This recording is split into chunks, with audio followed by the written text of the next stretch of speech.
እንደምታዩ ያው ከእንቅልፌ ተነስቼ ነው ይህን ቪዲዮ እየቀረጽኩ ያለሁት። ይሄ ቪዲዮ እናንተ ጋር ከደረሰ እጅግ በጣም እድለኞች ናቸው ብዬ አስባለሁ። ለምን ካላችሁኝ እስካሁን ከተረዳሁት ከተገነዘብኩት ብዙ ቪዲዮዎች ካዳመጥኩት ካነበብኩት ውጭ የሆነ ነገር ገባኝ። ስለዚህ ያችን የገባችኝ ነገር ለእናንተ ባወራ መፍትሄ ያመጣል ብዬ ስላሰብኩኝ ቪዲዮውን እናንተ ጋር ስለደረሰ በፈጣሪ ስም በጣም እድለኞች ናችሁ ብዬ አስባለሁና ሁላችን ለዚህ ምድር አስፈላጊ እንደሆነን ሁሉ የኔን ቪዲዮ፣ የኔን ድምጽ፣ የኔን ሀሳብ ለእናንተ አስፈላጊ ነው። አዘ ሴም ታይም የእናንተ ሀሳብ ለእኔ አስፈላጊ ነው። እያንዳንዳችን እኩል የሆነ መብት፣ እኩል የሆነ ኃላፊነት ለዚች ምድር ተሰጥቶን መጥተናል። እንግዲህ አንዳችን ከሌላችን ምንም የሚለየን ተሰጥኦ፣ ክህሎት፣ አፈጣጠር የለም ብዬ አምናለሁ። የሚለየን ነገር ግን የምንሰጥበት መንገድ ውስጣችን ያለ የዳበረ ሀሳብ እና አመለካከት ብቻ ነው ብዬ አስባለሁ ማለት ነው። ስለዚህ ዛሬ የማወራችሁ አንድ ነገር ቢኖር ምንድን ነው ካላችሁኝ ለካ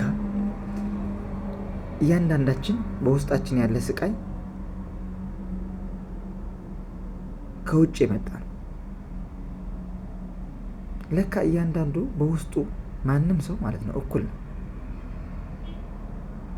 እያንዳንዱ ሰው አውሮፕላን ነጂው፣ መኪና ነጂው፣ ባለስልጣኑ፣ ሊስትሮ የሚሰራው፣ ጽዳት ሰራተኛው፣ ዳይሬክተሩ፣ የትኛውም ሰው በውስጡ እኩል ነው። ይሄ ላታምኑ ትችላላችሁ። ምን ማለት ነው? መንፈሳችን በፈጣሪ ዘንድ የተሰጠን እኩል የሆነ ኃይል፣ እኩል የሆነ ተፈጥሮ ሰውነት ነው ያለን። የሚለየን ስማችን ሊሆን ይችላል። የምንለያየው የተወለድንበት አካባቢ ሊሆን ይችላል። የምንለያየው ቁመታችን ሊሆን ይችላል። የምንለያየው ልብሳችን ሊሆን ይችላል። የምንለያየው ውፍረታችን ሊሆን ይችላል። የምንለያየው ያደግንበት የመጣንበት መንገድ ሊሆን ይችላል። የምንለያየው ንግግራችን ሊሆን ይችላል። በዚህ መንገድ እየሄድን እያለን እያንዳንዳችን ከሌላኛው ግን የሆነ የጎደለብን ነገር እንዳለ እናስባለን ማለት ነው። እውነቴን የምላችሁ አሁን የገባኝ ዛሬ በጠዋቱ የገባኝ ምንድን ነው? ለካ ማንኛውም ሰው ድሃ የሆነው በውስጡ ድሃ ነኝ ብሎ ስላመነ ነው። በቃ እኔ ከሌላው ከማንኛውም ሰው እኔ ከማየው ሰው የተሻለ ብቃት የለኝም፣ እነሱን የሚያክል እውቀት የለኝም፣ እነሱን የሚያክል ጥበብ የለኝም ብለን ስለምናምን ነው። በቃ ምንም ሌላ ነገር እኮ የለውም። ግን እኮ ውሸት እኮ ነው። እጅግ በጣም ውሸት እኮ ነው። አንተ ከሀገር መሪው ምንም የሚለየ ነገር ውስጥ እኩል ነው። በተፈጥሮ እኩል ነው። ግን አንተ ያንን እኩልነት በራስህ ፍቃድ ደመሰስከው። በራስህ ፍቃድ አንተ አወረድከው እንጂ ሁላችን በፈጣሪ ዘንድ የተሰጠን እኩል መብት አለ። አሁን እኔ ቁሳዊ ነገር የውጫዊ ነገር ቁሳዊ ነገሮች እንድታዩት አይደለም የምፈልገው። እነዚህ በእኛና በፈጣሪ መሀል የገቡ የውሸት ማንነቶች ናቸው። ብዙዎቻችን በቁሳዊ በውጫዊ ነገር የኛ ማንነት አድርገን ወስደናል ማለት ነው። አንተ ከጓደኛ መኪና ከሌለህ አንተ ሰው አይደለም። እንደዛ ነው የምናስበው። ባይዘው አንተ ጥሩ ቤት ከሌለህ እና ከሌላው ሰው ስተነጻጽር አንተ ሰው አይደለም፣ ራስን ትወቅሳለህ ማለት ነው። አንተዬ ምንም ነገር ቢኖርህ የምትፈልገው ነገር ቢኖርህ በዚህ ዓለም ስንት ዓመት ነው ብትኖር? 1000 ዓመትን ብትኖር ማለት 100 ቢሊዮንም ብትኖር እነዚህ ቁሳዊ ነገሮች በውስጥህ የሚጨምሩ ነገር ምንም የለም። ስለዚህ የያዛችሁኝ ከሆነ ለካ በውጭው የምናየው ነገር ውስጥ ካስገባ ነው የውስጣችን ስቃይ መነሻው የውጭ ቢሆንም ነገር ግን ያ ውጭው ነገር በውስጣችን ውስጥ አልብሰን ጭምር ውስጥ ገብተን ራሳችን እያሰቃየን ያለ ነው እያልኩ። ስለዚህ አንተ ምንም ባይኖርህ ሰው አለው የምትለው ነገር ነው ባይኖርህ አንተ ሙሉ ነህ። you are being as a person, you are an abundance, you are wealthy, you are full of rich man, you are a great man, you are awareness, you are consciousness, you are like a God. እኛ የፈጣሪ ምስል ነው። በእያንዳንዳችን በምናየው አካል ውስጥ ፈጣሪ በመንፈስ ውስጥ አልብሶን የምንኖር ፈጣሪ ፈቅዶ የምንኖር ሰዎች እንጂ በራሳችን ፍቃድ የመጣን ሰዎች አይደለም። የምንሄደው በራሳችን ፍቃድ ሳይሆን በፈጣሪ ፍቃድ ነው። ስለዚህ ለምን ነው ራሳችን የምናስጨንቀው? መኪና የለኝም፣ ቤት የለኝም፣ እውቀት የለኝም፣ ዲግሪ የለኝም፣ ስራ የለኝም። ይሄ ሁሉ ሀሳብ ውስጣችን ውስጥ ማለት አእምሯችሁን አስገብተን ራሳችን ለምን እናሳብዳለን? ምንም አይኖርህ፣ አንተ ሙሉ ነህ። በቃ ምንም አይኖራችሁ፣ እናንተ ሙሉ ናችሁ። በቃ ዛሬ የመጨረሻ የማወራው ነገር እኛ ሙሉ ነን። ሙሉ ነን ለመስጠት ነው የመጣነው። በቃ ምንም የሚጎድልብህ ነገር የለም። ምን አለ የኔ እኮ አሁን የምትለው እኮ ምንም የለኝም እያልክ ነው አንተ። ይሄ ቁሳዊ ነገር ምን ዋጋ የለውም።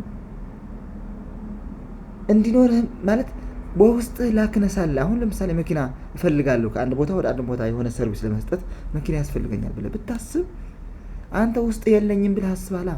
እንዴት ይኖርሃል? እንዴት ይኖረኛል? እኔ የለኝም ብዬ ውስጤ እኮ ሞላሁት እኮ። እንዲኖረኝ እኮ የማደርገው ነገር የለም። በቃ የሆነ ነገር ሄጄ የሆነ ነገር ማድረግ እችላለሁ ብዬ ባምን አደርገው ነበር። ግን ውስጤ ስለደከመ በሀሳብ ስላደከምኩት ምንም ማድረግ አልችልም። በኮንፊደንስ ሰው ማውራት አልችልም። በኮንፊደንስ ሰው ሄጄ መጠየቅ አልችልም። ብጠይቅም አጠያየቅ ራሱ ቃሉ ራሱ ያስታውቃል። ስለዚህ ፉል ኦፍ ኮንፊደንስ ሲኖረ አንተ ውስጥህን ሙሉ እንደሆንክ ታምናለህ ማለት ነው። ስለዚህ እንዳጠቃላይ እያወራው ያለሁት ነገር ምንድን ነው ካላችሁኝ፣ በውስጣችሁ እጦት መኖር የለበትም።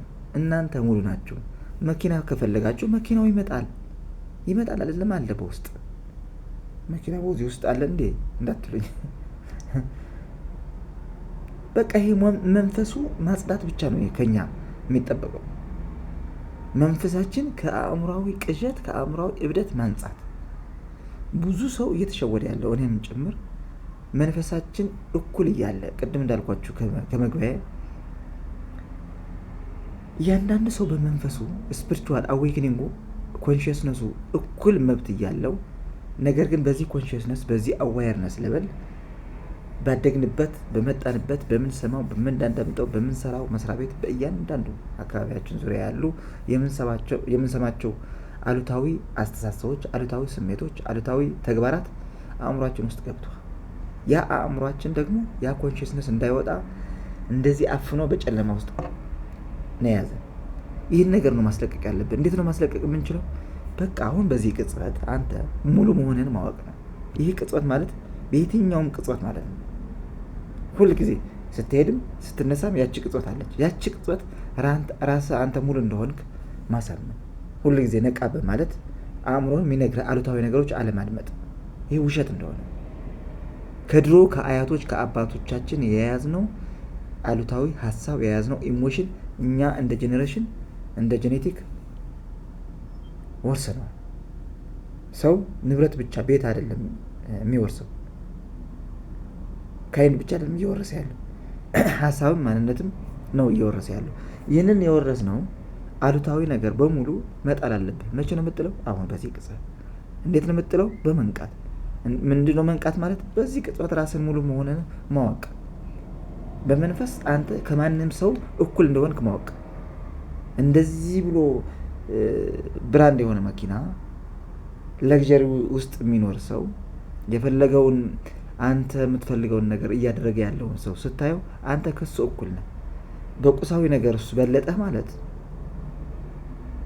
አንተ ውስጥህ የሆነ ነገር ይበልጥብኛል ብለህ ስላሰብክ ነው ያንን ጉዳይ አንተን የበለጠ ሰው የሚመስልህ እንጂ እኩል ናችሁ። እኩል መሆናችሁ ባመናችሁ ቅጽበት ምንም ነገር ጎደሎ እንደሌለ ታውቃለህ። ምንም ነገር ጎደሎ እንደሌለ ባወቅ ቅጽበት ጎደለ የምትለው ራሱ በራሱ ይመጣል። ይህን ነው ዛሬ ማለች። ጎደለ የምትለው የሚሞላው አንተ ሙሉ መሆንን ስታምን ብቻ ነው። ስለዚህ ራሳችን ከአሉታዊ ሀሳብ የለኝም አልችልም ከሚል ቃላት የሌለው በቃ ከቃል ውጭ የሆነ ሀሳብ ቢሆን ማጽዳት አለ። እሱ ካጸዳን ነው ህይወታችን የሚጸዳው ንጹህ የሚሆነው። አሁን ብትሞት አንተ በጎደልነት ከሞትክ ያው የሚቀበልህ እሱ ነው ማለት ነው። ያው ጥናቶች እንደሚሉት ማንም ሰው ሙቶ የሆነ ነገር ባያይም ግን እኛ ፈጣሪ የሚቀበልን ስንሞት በነበረን አስተሳሰብ አመለካከት ነው የሚለው። እያንዳንዱ የሰው ልጅ ዑደት በዳይሜንሽኖች እየተቀያየረ ነው የሚሄደው። እንሞታለን እንመለሳለን የሚባል ጥናቶች አሉ። ኦልሬዲ እኔ ስላልሞትኩኝ ስለሞት ላወራ አልችልም። ብዙ ሰዎች ስለሞት እርግጠኛ ሆነው የሚያወሩ ሰዎች አሉ። ውሸታም እያልኩ እየበየንኩ አይደለም፣ ውሳኔ ብይን እየሰጠሁ አይደለም። ያው የገባቸው ሞተው ከመጡ ይሁንላቸው። ነገር ግን በዚህ ቅጽበት ብትሞት አንተ አስበዋል? ይህ ሁሉ ተጨንቀ ምንም ነገር ውስጥ ደስታ ሳይመጣ ዋናው ነገር ደስታ መኖር ነው በውስጥ። ዝም ብለህ የሆነ ሰዓት ያልፍልኛል ብለህ በማሰብ ህይወትን አታባክን። በእጦት ውስጥ አትሟላ። ውስጥ እጦት መኖር የለበትም። በቃ አንተ ሙሉ ነህ። የተስተካከለ ጡንቻ የምትለው ነው። የተስተካከለ የትኛው እንደሆነ እንግዲህ ፈጣሪ ነው የሚያውቀው። ውብ የሆነ ቁመና እሱም ያው ነው፣ ቆዳ ነው። ዋናው ውስጥ ይሄ ቃል የሚያወጣው ውስጥ መንፈስ የሚለውን ነገር ንጹህ ማድረግ ነው። ሻወር ውስጥ መግባት ነው። ሻወር የምናደርገው የትኛው ነው? የቆሻሻ ሀሳብ፣ የመንጋዎች ሀሳብ። ከዚህ ነፃ መሆን ስንችል ከጎደሎነት፣ ከእጦት፣ ራስን ከመውቀስ፣ ከፍርሃት፣ ከመጠራጠር፣ ፍላጎት ራሱ ከፍላጎት ውጭ መሆን ስንችል እና እኛ ራሳችን ሙሉ ነን። ስለዚህ ሙሉ መሆንህን እወቅ እያልኩ ነው። ሙሉ መሆንን ስታውቅ የጎደለህን የሚመስልህ ነገር እጅህ ፊት ለፊት ቁጭ ብለህ ታገኘዋለህ እያልኩ ነው። ይህ አሁን ባይገባህም ደጋግመህ እየውና ይገባሃል። መልካም ጊዜ። መልካም